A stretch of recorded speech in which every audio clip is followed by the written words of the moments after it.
bitty fish? Little baby fish. Oh, so cute. Look at. Hey everybody! It's nature time! It's a great big beautiful world out there. Let's go explore it! So today we are at Givhans Ferry State Park, one of my favorites. It's the closest to my house, and with the water features and the trails, and it's not crowded, and it's amazing. So definitely want to share so other people can hopefully get a great experience like I have. So some things I love about this park is it has a beach area. With the beach area, it's not a designated swimming area. There's no lifeguards, there's nothing like that, but it's a really nice area to take your kids in the summer. Even in the winter, it doesn't get too incredibly cold around here. But you can take your kids to the beach area. It's a sandy bottom with big giant rocks. The kids have a great time throwing rocks into the river and checking out the minnows and tadpoles and any other life that's showing right there on the edge of the river. It's a great place. I love with the one trail that they have, the River Bluff Trail, it's a little different than most other trails that you're going to see in the South Carolina state parks because it has a little valley, and the kids kind of like going down into it and looking around to see what's different, why there's a valley. I mean, it is the low country, and it's typically flat around here, so you're not going to see that very often, so it's kind of cool. And then at the very top, it walks along the river, also very nice. The river's down below you, and you can just look out across the river and see all other wildlife, birds, those kind of things. So it's just a really cool trail system that they've got going on.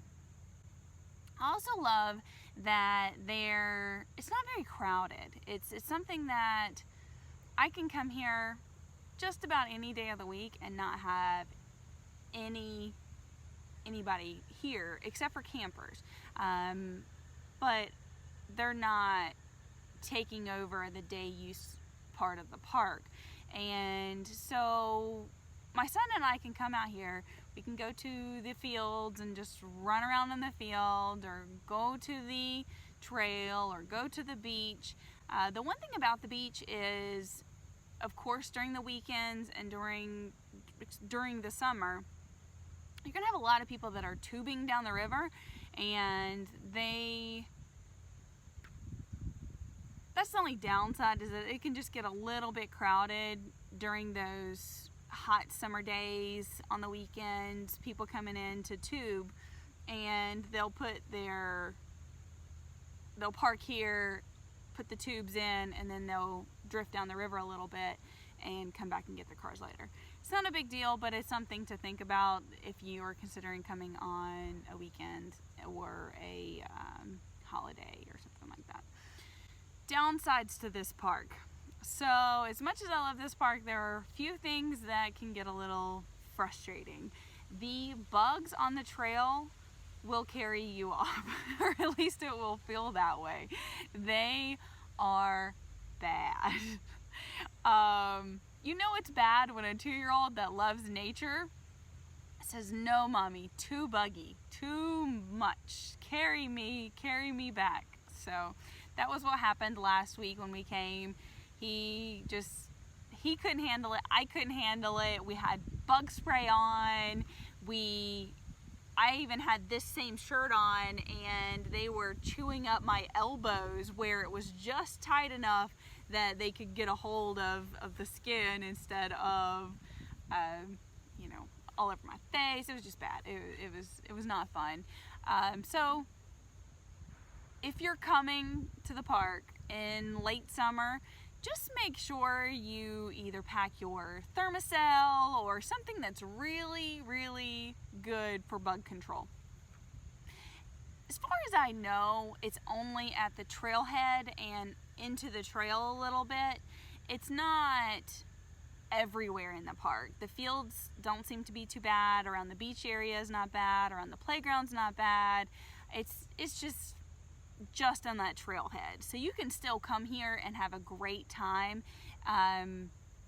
without Fort Knoxing yourself for the bugs. So something that I heard the other day was that there is over 1,000 species of mosquitoes. And guess what? They all suck. Joke for the day. So, other things that I think you should know about the park, it has 2 running bathrooms right now. One of them has running water. The other one is basically like a permanent porta potty. The porta potty's down by the river. The nice running bath with running water is next to the playgrounds. The playground is also nice. It's hardly ever any other kids are on it, and just makes it a nice change of scenery when you are going around to all the different nature areas to have a little play area, because that's something that is specific to what River wants to do, my son. So other things, the 2 shelters, there's the Magnolia shelter and the Overlook shelter. Those are at the very back of the park. That's also where the trailhead is. There used to be a bathroom back there, but it looks like they're remodeling it. Everything has been taken out. I'm sure they'll get it back up and running soon. I don't know when. I will give you guys an update as soon as I come back and see if it's up and running again.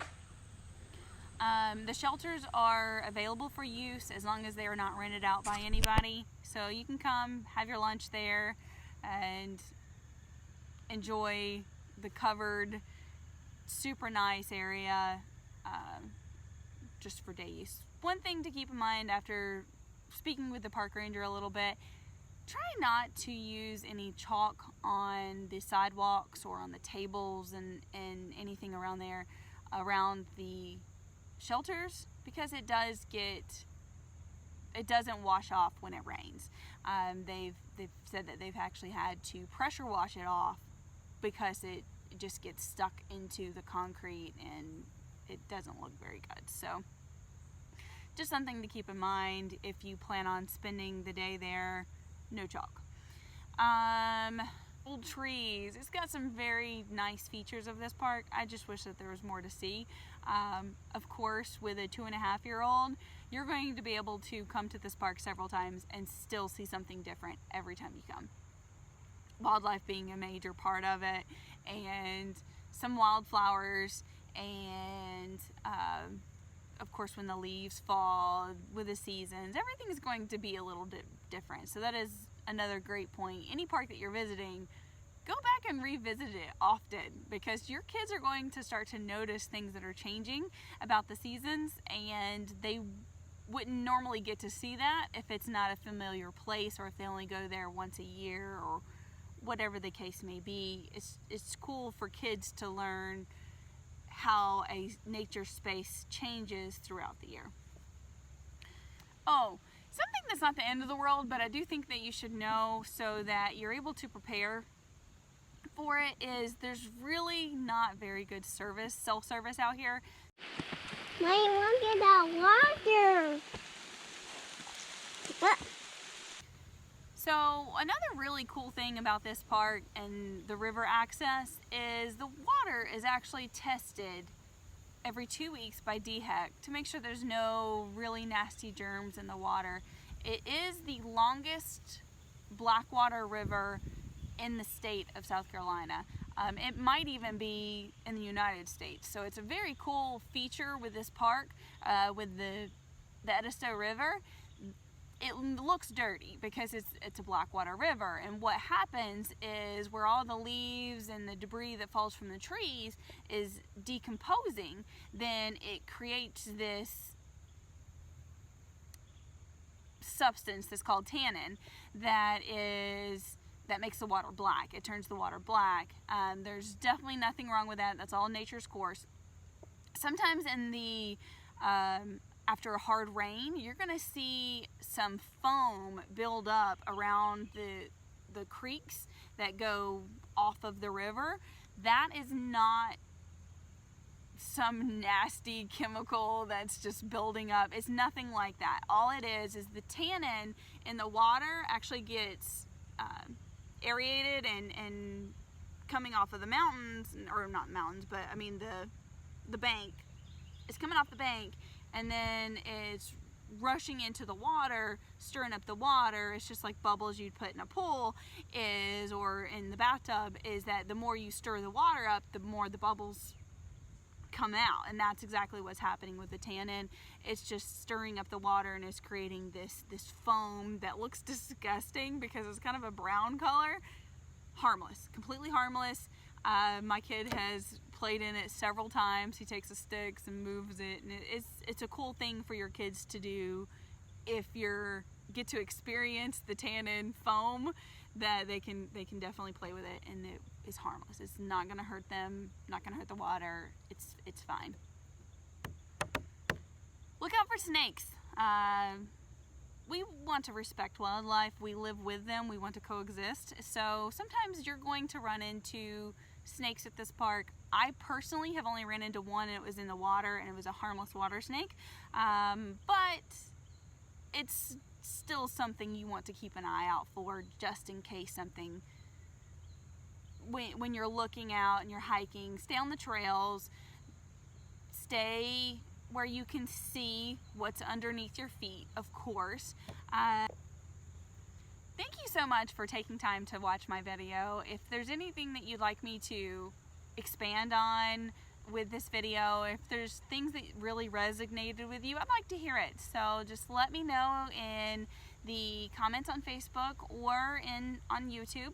You can also private message me through Facebook. I am available, and I want to make these better, and I will see you at my next video.